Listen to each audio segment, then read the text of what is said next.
aonde falou Marcos, que aquele que crê e for batizado será salvo. Aqui se cumpre uma ordenança de Jesus para que tivesse efeito da salvação, o batismo teria que estar na prática. João, no capítulo 1, vai nos dizer, versículo 19, diz assim: e este é o testemunho de João, quando os judeus mandaram de Jerusalém sacerdotes levitas para que lhe perguntassem: quem és tu? E confessou e não negou. Confessou: eu não sou Cristo. E perguntaram-lhe: então o quê? Quem és? És tu? Disse: não sou. És tu profeta? E respondeu: não. Disseram-lhe, pois, quem és, para que demos resposta àqueles que nos enviaram? Que disse de ti mesmo? E disse: eu sou a voz do que clama no deserto. Endireitai o caminho do Senhor, como disse o profeta Isaías. Então, João, nesta época aqui, é bom lembrar aos irmãos que o batismo nas águas, ele no início, ele estava ligado com a conversão. Ou seja, a pessoa se convertia, a pessoa aceitava Jesus e automaticamente ela descia as águas. Ou seja,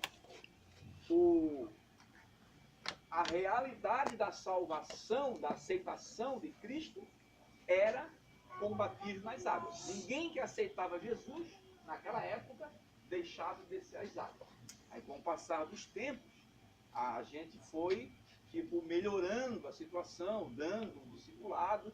Isso tudo está dentro de uma ordem bíblica, porque o conhecimento em relação à palavra, em relação a Cristo, ele deve vir também até mesmo antes do batismo, para que a pessoa tenha um conhecimento. Então não é errado alguém aqui esta tarde dizer assim: eu quero aceitar Jesus, e já descer as águas. Eu sei que de repente aqui todos são crentes em Jesus, mas se tiver alguém, por exemplo, eu quero aceitar Jesus como Salvador, já desce as águas hoje mesmo. Isso é doutrina e a gente sabe que isso deve se cumprir. Quando João disse: endireitai o caminho do Senhor, ele estava falando a um povo rebelde. João aqui estava falando a um povo que estava fora do caminho do Senhor. Então, nós na atualidade, nós sabemos que o mundo, ele está aí para desviar a pessoa da direção de Deus. O mundo é tenebroso. Nós que somos pastores, evangelistas, nós lutamos 24 horas contra este mal, contra esta pressão espiritual. Nós rejeitamos os manjares do mundo a todo momento. Então, o apóstolo João, aqui ele estava dando uma ordem imperativa, dizendo: endireitai o caminho do Senhor.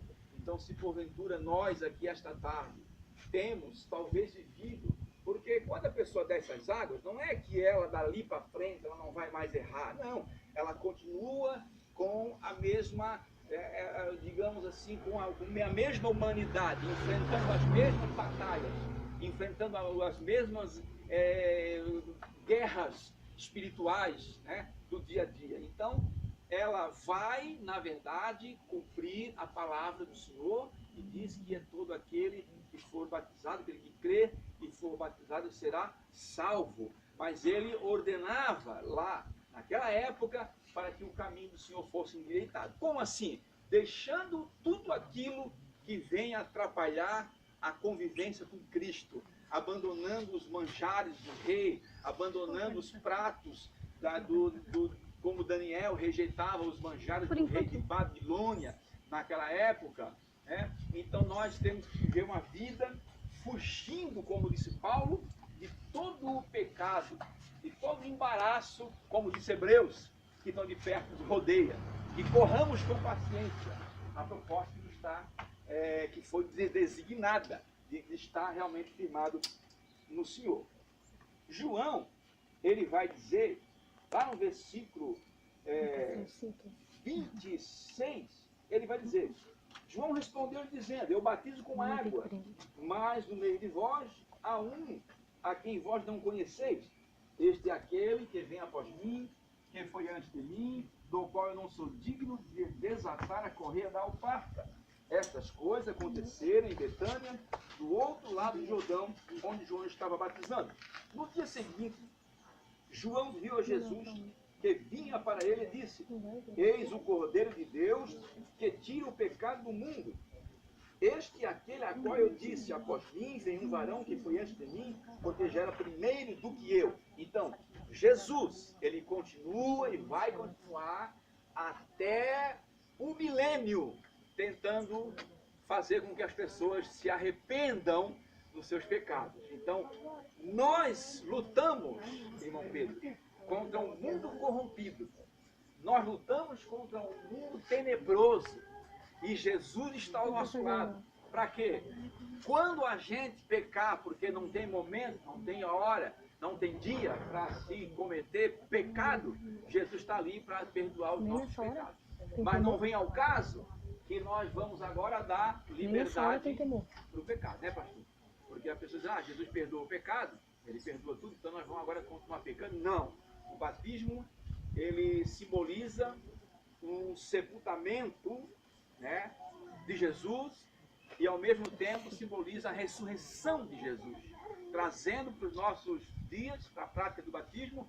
Ele simboliza, né, as pessoas que vão ser batizadas aqui, já conhecem a palavra, já convivem na igreja, já até exerceram algum ministério, já cooperam com a obra. Então, nesse momento, a pessoa vai tomar por consciência, dizendo, eu estou praticando um ato ordenado por Jesus, como se daqui para frente a responsabilidade aumenta porque a pessoa passa a ser mais consciente daquilo que é a igreja, daquilo que é o ministério, a coisa muito séria, e muita gente brinca com as coisas de Deus, né? Então o batismo ele serve para dar um alerta, para que a pessoa ela comece a viver uma vida com mais seriedade, uma vida com mais afinco, uma vida com mais estreitamento, porque a vitória, todos nós aqui, aqueles que são mais velhos de fé, sabem que para que a gente viesse a chegar até aqui, para que o pastor se tornasse um pastor, para que o presbítero se tornasse um presbítero, para que eu se tornasse um evangelista, nós passamos pela peneira de Deus, nós passamos por bombardeios, nós fomos amassados, nós fomos apertados por Deus. Então nós sabemos que a coisa é muito séria, e quando João ele prega o arrependimento, ele está querendo dizer que se a pessoa não tomar atitude de arrependimento, uma pessoa que não se arrepende, ela começa a acumular um peso tão grande de coisas ruins, coisas que é difícil para a vida, ela não vai conseguir ir avante, entendeu? Ela vai viver uma vida de barreira, uma vida de tranqueira. A pessoa que não desenvolve a vida espiritual é uma pessoa que precisa se arrepender, né? E, irmão, mas eu desci as águas e ainda continuo pecando.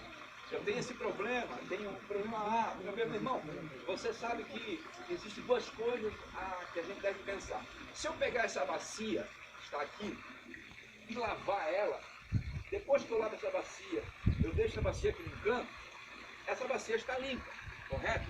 Então o estado dela é um estado de limpeza. Se o irmão Ednilson pega essa bacia e continua lavando ela, eu vou botar ela num processo, um processo de limpeza. Então com isso, a Bíblia vai nos falar de duas coisas. Uma é a santidade e a outra é a santificação.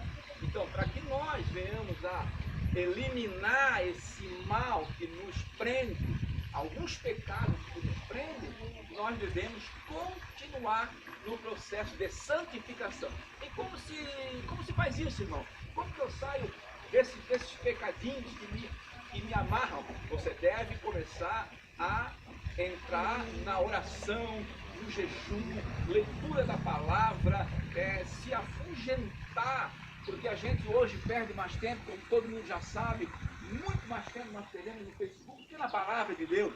Muito mais tempo perdemos no WhatsApp do que na palavra de Deus. Isso nós estamos já cansados de ouvir, cansados de falar, mas ainda dá tempo de você, de nós que estamos aqui, voltarmos para a palavra, pensar que o efeito que vai gerar na nossa vida em a gente estar lendo a palavra, estar jejuando, porque não é difícil jejuar. Você pode ficar um dia todo tomando água que você nunca vai morrer. Fica um domingo tomando água e vai para o culto para ver como que vai ser o culto para você. Como que vai ser o culto na tua casa. Como que vai ser a sua vida com Deus, o seu contato com Deus. É outra coisa. Então nós precisamos nos despertar. Então quando João ele diz para endireitar o caminho do Senhor, é nesse aspecto. É você que conhece a palavra. Senão eu vou tomar uma posição a essas pessoas que estão sendo batizadas. Mas eu tenho certeza que aqui, se for perguntar para alguns dos que estão aqui, pastor, alguns aqui estão com vontade de descer as águas também. Por quê? Porque já se envolveram com tanta coisa difícil, com tanta coisa ruim, que pensa assim, quem sabe se descer as águas de novo, talvez a minha vida melhore. Mas não precisa não, irmão, descer as águas. Basta fazer um acordo com Deus, um propósito com Deus, um concerto com Deus, fica na presença dele e com certeza Deus vai te libertando, te transformando, te abençoando, a tua vida, a tua família, o teu casamento, os teus filhos vão ser abençoados em nome de Jesus. Então eu quero deixar esta palavra, finalizando o versículo 32, que diz assim, ó, João testificou dizendo, eu vi o Espírito descer do céu como uma pomba e repousar sobre ele. Então, o finalmente de Deus para abençoar, para te dar força para deixar o pecado, para te dar força para deixar o pecado, para fazer você continuar caminhando, é o Espírito Santo. É esse ser que vai gemer por você. Porque o apóstolo Paulo vai dizer em Romanos que ele geme com gemidos inexprimíveis, para que você continue na fé. Aquele momento que dá vontade de desistir de tudo, aquele momento que dá vontade da esposa, na luta que ela vive, no lar, na casa, largar a casa, o marido lá deixar, o filho deixar a família, a pessoa sair da igreja, o obreiro deixar o ministério. Então, isso não acontece por quê? Porque a pessoa recorre ao Espírito Santo e ele vai chorar por aquela pessoa. Então, já pensou você ter alguém que chora por você quando você erra? Quando você falha? Isso é tremendo, isso é profundo. Então, nós temos aqui, e vai continuar conosco, até a consumação do século, o Espírito Santo, que vai gemer por nós, inexprimíveis, e esse ato seja, essas águas, a partir, desde quando ela encheu, muito embora que tomar banho, isso é natural, mas ela está abençoada, né, como as águas santificadas pelo Senhor, que é uma água, que água é vida. A água é símbolo de limpeza, é símbolo de purificação, que as irmãs e o irmão possam ser batizados, possam fazer um compromisso com Deus de continuar caminhando. E o Senhor vai abençoar, pastor, o Ministério MEP, né? 3 pessoas, alguém diz assim, mas é tão pouco, mas se essas 3 que vão ser batizadas continuar firme, ensinar os filhos a ficarem firmes, e anunciar a palavra de Deus aos poucos para aqueles que a rodeiam, vai formar uma multidão que não vai ter método, que vai suportar tudo, vai ter que passar por outras igrejas. Amém? Deus abençoe, pastor, obrigado pela oportunidade. Amém. Temos aí uma boa palavra, né, irmãos? Eu quero antes dar a instrução, eu não sei se os irmãos já tiveram ou presenciaram, né, algum batismo, participaram, então eu vou convidar o Jonathan, que ele já teve essa experiência e é bem leve para a gente poder dar, para dar instrução, né? Então, o batismo fica diferente. O batismo é bem prático, irmãos. A gente faz o ato de confissão, né? O ato de confissão e depois do ato de confissão a gente faz a declaração que nos batiza em nome do Pai, do Filho e do Espírito Santo. Aí você leva a sua mão direita, né, ao nariz, segura ali, a esquerda aqui, as pernas você dobra.